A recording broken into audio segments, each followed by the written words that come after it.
Right now at noon, a double homicide at a popular state park in Arkansas. We know about the victims so far. And the extreme heat continues for the 4 states over the next couple of days. Plus, a Wyandotte County deputy is killed while helping someone move. His local ties to Fort Scott and how the community is remembering him. The 4 states' most watched news starts now. This is KOAM News at noon. I'm Elise Snowy. Well, husband and wife are murdered while hiking with their young daughters at Devil's Den State Park over the weekend. Valerie Zhang has more. Be advised, this just occurred at Devil's Den. Units still en route attacked a male and a female on Devil's Den hiking trail and then took off in a small black sports car with tape over the plate. ASP tells us 43-year-old Clinton Brink and 41-year-old Kristen Brink just moved to Prairie Grove from another state. And we suspect the suspect of injuries due to the witness seeing the suspect stab one of them. To find out that, a couple people were just out there enjoying the same element that we're in, got disturbed the way they did, it's kind of a messed up situation. In a press release Sunday afternoon, ASP released an updated description of the suspect they're searching for. Be on the lookout for a white male suspect wearing black gloves, sunglasses, dark-colored pants. Police say he was also wearing a long-sleeve shirt with the sleeves rolled up and a black backpack. They also believe the suspect drove a Mazda with the license plate covered in tape and may have been traveling on State Highway 170 or 220 near the park. According to witness, direction of travel was, quote, went across a bridge leaving Devil's Den and stayed on the highway, end quote. While the trails are closed, many other places like the visitor center and the cabins are open to the public. You can't even roll into the park without seeing them taking care of the situation. Law enforcement's doing what they got to do. The superintendent at the park told me he's talked to all the guests and informed them of the situation. I got other people around. Park's hot right now. There's extra enforcement. People are, looking out for it. I got nothing to say for that dude right there. It's going to come down on him, and when it does, God's going to help him, because those people didn't deserve that. They're just out here just trying to enjoy their time. Let's check in now with meteorologist Lindsay Gaffney for first weather. Well, we do have an excessive heat warning issued for Ottawa County, Craig County, and Newada County out in Oklahoma, and that's until Wednesday, 7 p.m. The same Wednesday, 7 p.m. timing for our heat advisories out in Kansas, Missouri, and Arkansas, as well as a couple of counties out in Oklahoma, due to heat indices getting up to 109 and 110 over the next couple of days. Now, currently out in Joplin, looking pretty good. Temperature is about 90 degrees. It feels like upper 90s. Now, that's just going to continue to drive up. Some areas are already starting to feel like in the hundreds. 102 in Pittsburgh, 106 in Newada, 102 in Veneta, about 101 Chanute, Parsons, Yates Center. Now Joplin area about 98, Baxter Springs 99. So it is going to be pretty hot for the next couple of days. We've got overcast skies right now that's blocking out some of the sun's radiation, keeping us a bit cooler. But over the next couple of days, temperatures are going to continue to drive up to the upper 90s and even higher heat indices than today. But I'll have all those details coming up. All right, Lindsay, thanks. Well, a garage fire destroys 3 apartments on North Jackson Avenue in Joplin Saturday evening. Flames shot 30 feet into the air, spreading to nearby trees and sending smoke across North Joplin. Crews used a defensive attack to knock it down, with multiple departments providing aid in the 105-degree heat. All residents made it out safely, but they converted into 3 units, and it is a total loss, the home. Well, 3 people are critically hurt after a fiery crash on US 60 near Marionville, Missouri yesterday evening. It happened just before 6 p.m. when 2 vehicles collided and caught fire. Bystanders pulled the victim out before firefighters arrived. Crews from Marionville, Aurora Rural, and Billings responded. 2 helicopters airlifted the victims, and the highway was shut down for about 2 hours. Well, Wyandotte County Sheriff's deputy is killed in the line of duty. Deputy Elijah Ming was shot and killed Saturday during a civil standby call in Kansas City, Kansas. Police say the 34-year-old was helping a woman move out when a barricaded man allegedly opened fire. Ming died at a hospital in KCK. The suspect, 38-year-old Sean Harris, was also shot and is now recovering after surrendering to the police. Ming had ties to Fort Scott, where he attended FSCC and was even homecoming king. The community is remembering him as a man of integrity and service. One person is dead and another is in critical condition following a partial building collapse at a Family Dollar in Kansas City. Matt Flinner has the story. With sirens blaring, brick by brick, people tried to help. We were throwing stuff so fast to get off of him because he was really crushed. A man underneath, a woman too. The corner of this Family Dollar collapsed, crushing 2 people below. And I said, that the structure doesn't look good. But they kept on opening this store, making money out of this store. That looks like it's tilting. Yes, it is tilting. It's about ready to fall. Rob Dixon took this picture just hours before the collapse. And I said to myself, yeah, that's going to fall today or tomorrow.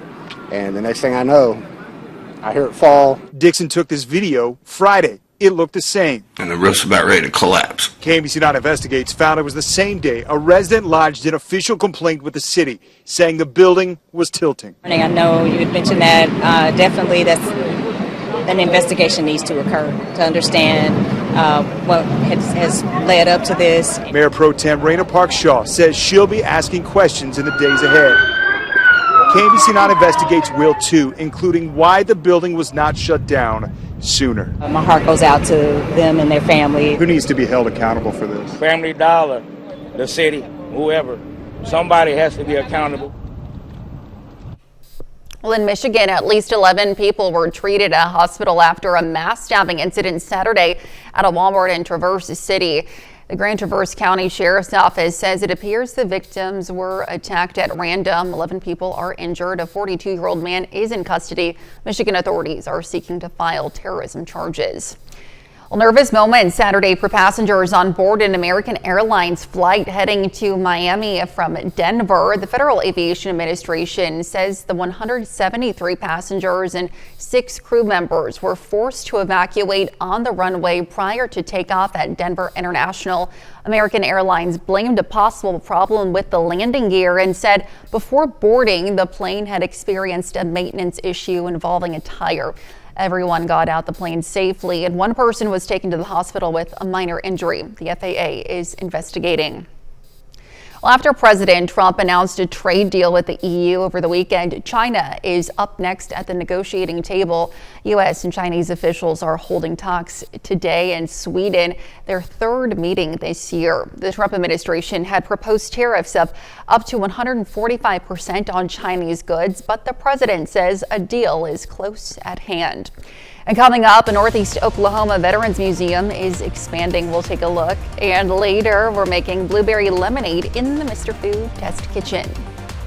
Well, a sweet moment for a good cause. Young Sebastian Green is getting a first taste at giving back. The Granby boy created his own blizzard ahead of a miracle tree today at Dairy Queen on 32nd Street in Joplin. Sebastian was diagnosed with autism at age 3, and he received support from Children's Miracle Network. On July 31st, $1 from every blizzard sold will go to Freeman Health System to help kids in the 4 states. The American Legion in Miami, Oklahoma has expanded the museum portion of their building, adding new artifacts to honor veterans. KOAM's Mitch Adams visited the museum to find out more.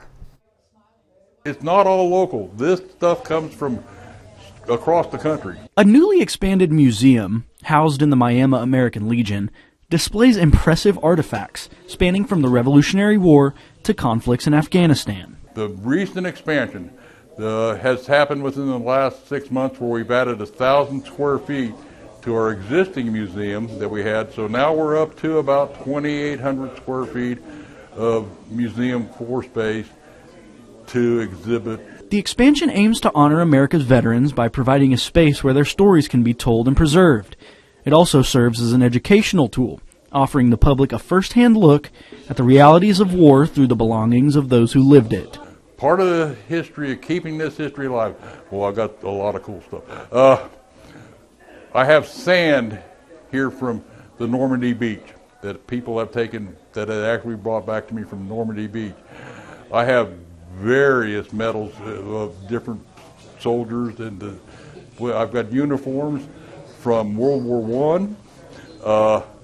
I have money from the Revolutionary War from 1782. I have a 6-pence here. That's the oldest piece in the museum right now, is a sixpence from 1782. Each exhibit tells a story of bravery, sacrifice, and the enduring spirit of those who have served. I've got to talk to a lot of people, watch their faces, and tell me that they did not know this even existed. So it is quite a really proud moment that the work we put in is finally starting to get where they can see some of the stuff that we have. Reporting in Miami, Oklahoma, Mitch Adams, KOAM News. The museum is now open to the public for tours by appointment, and tours can be scheduled by reaching out to the Miami American Legion.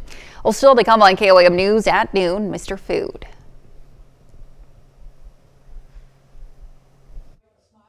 It's not all local. The fancied up lemonade we're making today sure has come a long way from what I used to sell in my neighborhood when I was a kid. Stick around. And we have extreme heat. Well, it's going to be a hot day today and for the next couple of days, which is why we have heat advisories in the area. Let's go ahead and take a look outside. Currently, we've got heat advisories for all of our counties out in Kansas, Missouri, and Arkansas. And then for Oklahoma, a couple of our counties, Ottawa County, Craig County, and Newada County, under an excessive heat warning due to heat indices that could reach 110 or greater. Now the rest of us are looking at a range from 102 to 109. Now so far we've got some overcast skies. You can see just north of Pineville, a little shower wanting to pop up.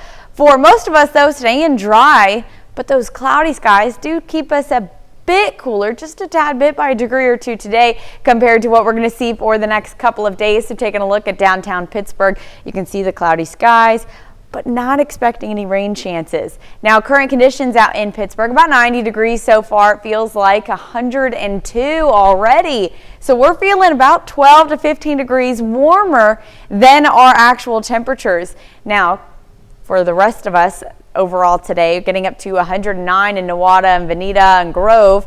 Miami as well. 106 in Joplin, Pittsburgh, Girard, 105 in Chanute, Fredonia, 107 in Stockton, Nevada, Lamar. So this is going to be for today. Tomorrow, about the same. 104 in Joplin, 108 in Grove, Veneta, and Newada, 107 in Fredonia. And then on Wednesday, actually going to feel a little bit cooler. Now we do have rain shower chances creeping back in Wednesday evening. That's going to drop our temperatures as we head into Thursday as well. So the future feels like for Wednesday, more looking at 102 or a 99, excuse me, to about 107 degree range. Now, like I said, we are still seeing pretty high heat index values for some of the area. That's going to be greater than 105. So heat exhaustion likely, heat stroke possible. That's where we're looking at for the next couple of days. Luckily, though, we do have chances for rain over the next couple of days. They don't start until Wednesday. So until then, we've just got these partly cloudy skies. You can see those northern counties as we start Tuesday. Now, Tuesday afternoon, partly cloudy skies, might get an isolated shower to very isolated, not expecting much, with temperatures in the upper 90s. Now, Wednesday morning, starting in the upper 70s, low 80s. So it's going to start pretty hot, pretty muggy, but mostly sunny skies for the day. Now, clouds start to push in, and by later in the afternoon, we've got these more pop-up showers and thunderstorms. You can see greater amounts over to the east of Springfield. Then heading into Wednesday evening, storms push in from our western counties. They'll move into the area, so we're going to see a drop in temperatures for Thursday. In fact, nearly 7 to 10 degrees drop. We're getting into the upper 90s Tuesday and Wednesday, 98 for both those days, 89 on Thursday, 87 on Friday, 85 on Saturday. Back to the low 90s by Sunday, which is where we should be this time of year, about 91, 92. And then we're getting back into the upper 90s towards the end of next week. So a couple more days of heat, extreme heat, and then we get a nice little drop in temperatures and back to average for about a week. It's going to be hot for the rest of July and then kind of out of the normal. Cooler in August. Yeah, how about that? All right, Lindsay, thanks. Well, stick around. We're making blueberry lemonade in the Mr. Food Test Kitchen. We'll be right back. Well, it sure is hot outside, but you can cool down with today's Mr. Food recipe. It's perfectly refreshing and easy to make, great for days like today or for any other day of the season. Let's check in with Howard, who's making blueberry lemonade in the Mr. Food test kitchen. Like many of you, I had a lemonade stand when I was a kid. And for a nickel, you could get a big cup of ice cold lemonade. Maybe this is where I got my love for this cool and refreshing drink. Over the years, I've tried many versions of this favorite. Everything from it being infused with watermelon juice to our latest creation, blueberry lemonade. If that sounds good to you, wait until you try this. You want to start by grabbing a saucepan and combining some water, sugar, lemon zest, and a good amount of blueberries. After we bring this to a boil, we let it simmer until the blueberries burst open and they flavor the water. We strain this so all the zest and blueberry pulp is removed and we let it cool. Now we add some fresh lemon juice, which will take about 4 to 5 lemons, and a bunch of ice. When you're ready to serve this, add some sparkling water to make it extra special.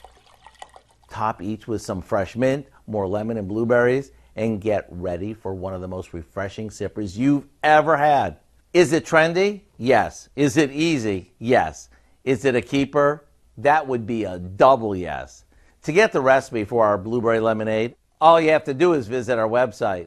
I'm Howard in the Mr. Food Test Kitchen, where today we found a very refreshing way for you to say, ooh, it's so good. Well, it certainly does look nice and refreshing. Well, you can find this recipe for a blueberry lemonade along with a lot more good food from the Mr. Food Test Kitchen online. All you have to do is head on over to our website. That's KOAMnewsnow.com under the Mr. Food tab. Now let's take a look at the 4-state market prices. Well, we have high temperatures, extreme heat for the next couple of days. Actual temperatures in the upper 90s with heat index values reaching 109 in some areas. And then thunderstorm chances and rain chances daily start Thursday, dropping our temperatures down to the upper 80s for a couple of days. So it's going to be pretty nice by the end of the week. Some relief. Sure looks nice. All right, Lindsay, thanks. Dad with Air Force later on. Well, lots coming up at 5. For starters, new research reveals how grief could take a serious toll on your health, even shorten your life. Plus, a new study shines light on housing struggles in Miami, Oklahoma. We're going to break that down for you. And the city of Nevada, Missouri cracks down on pool safety, why new fence rules are coming. Hope you'll join us for those stories. A lot more, of course. It's all coming up on KOAM News at 5. Thanks. Certainly lots to look forward to. And that's the news for now. Thank you for joining us on KOAM News at noon. Have a great rest of your day.